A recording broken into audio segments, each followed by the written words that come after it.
Hey y'all, welcome back to another video. If you have not been here before, my name is Cindy. My husband's name is Colby. I will just be in this video. It's a little girl chat, first trimester recap. I'm currently 16 weeks pregnant now. My dog is drinking his water and he will probably pop up and be a little annoying in this video. If you didn't see my video of me telling my husband I'm pregnant, you will be able to tell that he loves to be the center of attention, and if he's not, then he wants nothing to do with it. So, without further ado, I wanted to give a little context on the point I found out I was pregnant. So I have documentation up from week 4 of how I was feeling, my symptoms and everything in my notes on my phone. I have them on my laptop now, but I found out I was pregnant when I was 4 weeks and 2 days, I believe. So it was still a day before I missed my period. I just took a test and there was 2 lines, and I took another test and then 2 lines, and then so on and so forth until I took 8 tests and they were all positive. So, but I also wanted to note that I did get my wisdom teeth taken out a week before I found out I was pregnant. So I was taking those pain meds, and I was doing everything you do after wisdom teeth removal. It did not affect baby at all. So that is a blessing. But that definitely, I think, kind of played a factor in how I was feeling in week 4, because I know some people experience all the things in week 4 and some people don't experience symptoms till later on. So some of these that I noted, I do believe pregnancy added to them, but I don't know if it was just from me getting off the wisdom teeth medication, if that makes any sense. So I just wanted to keep that in mind for week 4, but after that, they were all just because of pregnancy. So, and I also wanted to say, just one more little footnote before we get into my symptoms, is that I have had an extremely easy pregnancy considering everything. I would like to say that even easy pregnancies are not easy. Pregnancy does puts a huge toll on your body. It makes you feel kind of like a completely different person in some ways. But I just wanted to put that out there because I know some people have it so rough, and I'm sure there's some people out there that had it better than me, but I really can't complain about it, and it's so worth it. But I just wanted to give context for anyone who's looking for it. I have binge watched so many mom vlogs, so many first trimester, second trimester, third trimester Q&As, hospital bags, all those things. And it's been so nice for me to look and watch other people's experiences, just because when you do get in pregnancy, it's so unknown and such a new thing for you, if it's your first pregnancy. And so it's nice to be able to educate yourself and hear other people's stories. So that's why I just want to document my pregnancy for people, because I think it's needed and wanted, and it's nice to be able to relate to someone out there. So with all that being said, let's get on to the first week's symptoms. Week 4, we're gonna jump right on into the TMI. I put constipated to diarrhea, no in between. There was no in between for me. It was one or the other. There was not a happy medium for that entire week. Again, I don't know if that was the medicine related or it was because I was pregnant. I do think they both kind of correlated in there, which granted, I did stop taking the medication probably 2 days before I found out I was pregnant.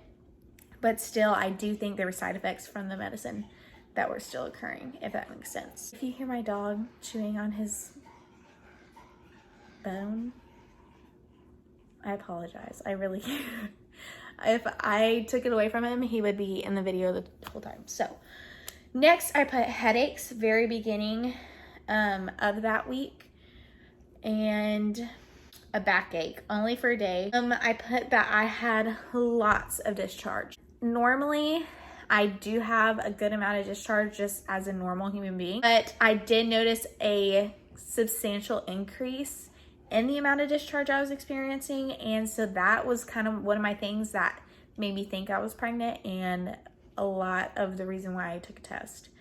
The other thing I said was I was either really hot or really cold. I do remember being hot a lot in the first couple weeks. I don't remember being really cold. I think that's just my natural thing, is I'm normally always cold, like my mother, but I do remember being so hot that week. And then the last thing I put in all caps was so tired. So, which will remain throughout the pregnancy, as you will be able to tell. Week 5, I still put fatigue, and I said I can smell everything in all caps. There are things at work. I had to shut the door because I sit by the kitchen, or where we keep the food, and I had to shut the door to that room because something in the trash smelled so bad. And I said overall, pretty easy week, like nothing else substantial occurred. Week 6, I put insomnia. I was having a hard time sleeping. I think I was just, the next bullet I said have to pee more, always wake up in the night. So I think just me getting up to pee, I had a hard time going back to sleep and never was able to settle back into sleep. So I think that had a lot to do with my insomnia then. I put first pregnancy insult.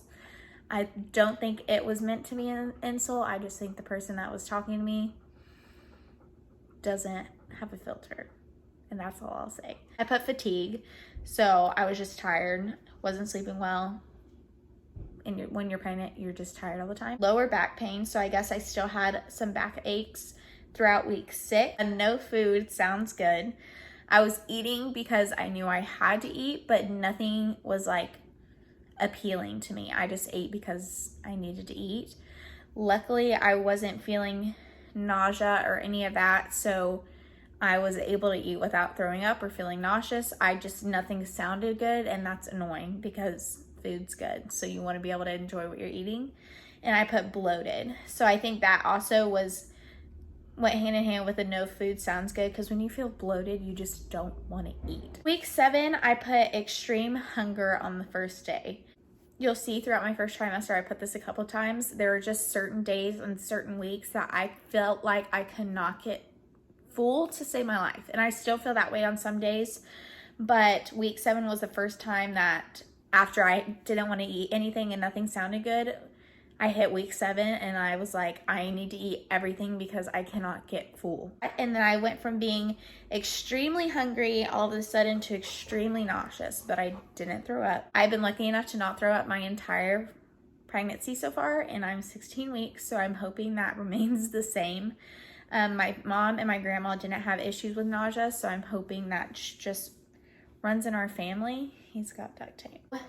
I remember this day specifically because I was starving that entire day. Like I just said before, I was tired of eating small snacks, and I was trying to eat as healthy as I could, and so I was just over it. And I decided to go for a workout because I've tried to remain constant in working out my entire pregnancy. I haven't worked out like 5 days a week by any means, but at least 3 or 4 days I've been trying to walk or do some sort of physical activity.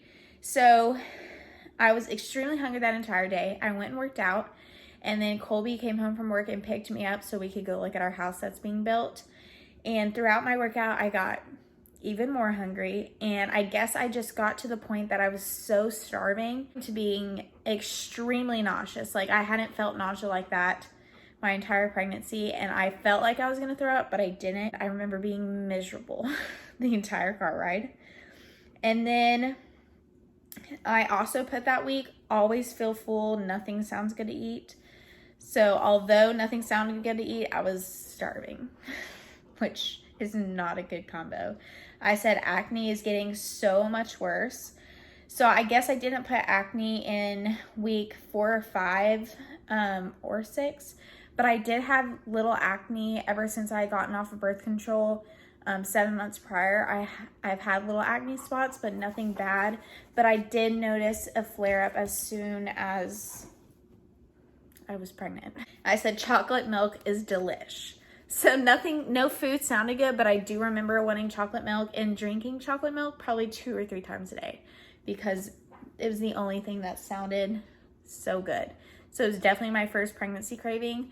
It has since passed, but was delish.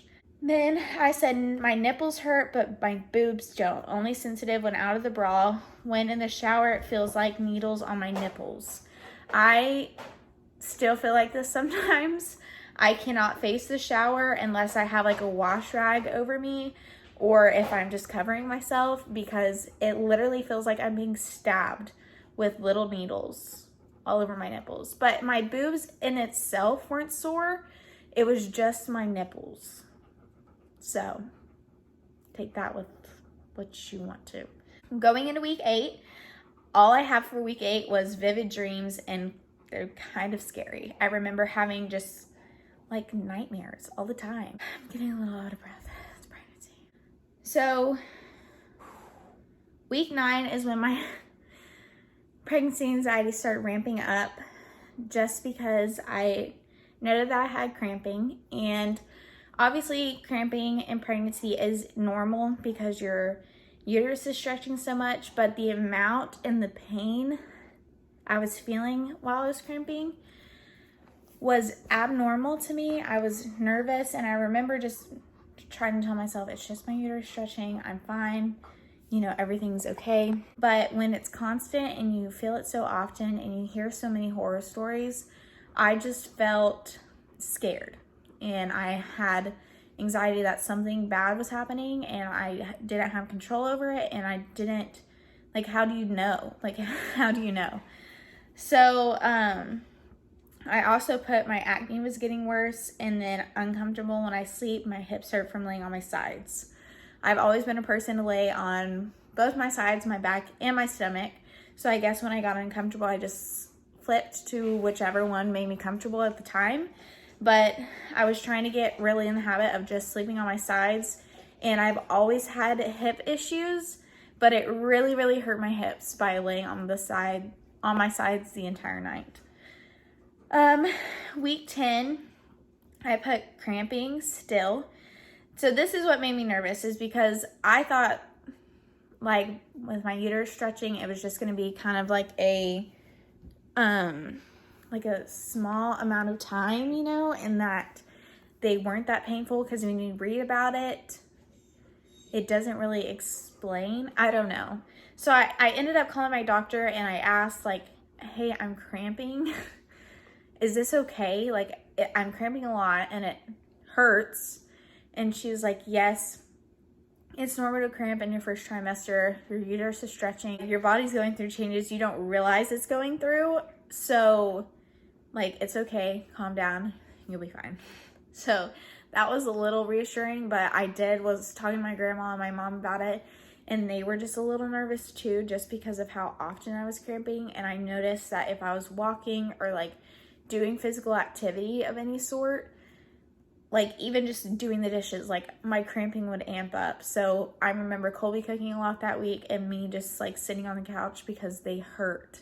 And I didn't want to take any medicine, and I didn't want to do any of that. So I just toughed through it, but that was really scary for me. And then I still put hips hurt when I sleep, and I keep waking up, and then I put got a UTI. Going into week 11, I still just put acne and fatigue and ravenous hunger on random days. So here's the hunger again, just where I felt like I couldn't ever get full. And then my fatigue, I know I thought I would kind of have put more on fatigue throughout the first trimester, because it was extreme. I could not get energy to save my life. I was going to bed at like 8 o'clock. I did take naps a lot, I think between week 4 and week 7, not during the weekdays because I work 9 to 5, but on the weekends I was napping a lot. Week 12, I still just put acne. It was progressively getting worse. And then I put my second appointment. There was no ultrasound. With that being said, going into the last week of my first trimester, week 13, I put so hungry. This tends to be a thing now, I guess, from week 13, and I'm still experiencing it in week 16 of my second trimester, but so hungry. And again, I put diarrhea. Don't know what was going on. Still just have issues. It's normally, like I said, one end of the spectrum. Some weeks I'm lucky enough to have in the middle perfect, but you just can't all be that lucky, you know? That's just one of the things about pregnancy that you gotta get used to.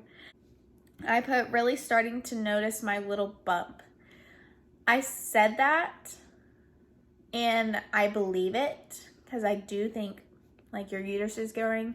So it's not necessarily your baby you're seeing, it's your uterus.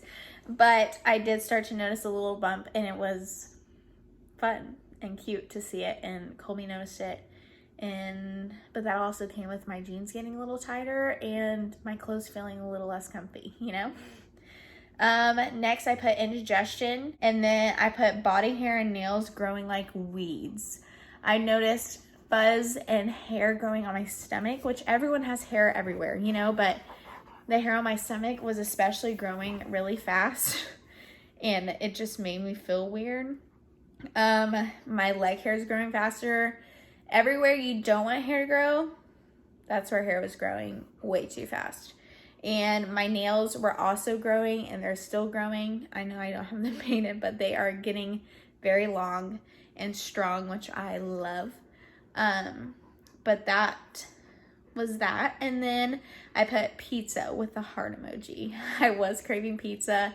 That was probably my second official craving. Of course, there were days that certain things sounded like better than others to eat, but I craved chocolate milk and wanted that all the time, and then I was craving Sam's Club pizza. If you have never had pizza from Sam's Club, it is $2 for a slice, and it's a big old slice, and it is literally the most delicious pizza you'll ever eat in your life. I wouldn't say that craving, or I would say that craving has definitely lessened, but it's still, I'm always down for a piece of Sam's pizza because it sounds so good. But yeah, that's my first trimester recap. I was going to show you my first trimester must-haves, but as I was thinking about it, I really didn't have any. I think that's pretty much it for my first trimester. Like I said before, I've had it extremely lucky. It definitely wasn't as easy as if I wasn't pregnant, but it has gone really well. If you have any questions or anything you want me to cover on my first trimester that I possibly missed, please let me know in the comments. And if you want to see a second trimester recap, let me know. I'm probably going to do one. But yeah, welcome to my pregnancy journey. I hope you stay a while, and I would love to see you back on the next video. Have a great day. Bye.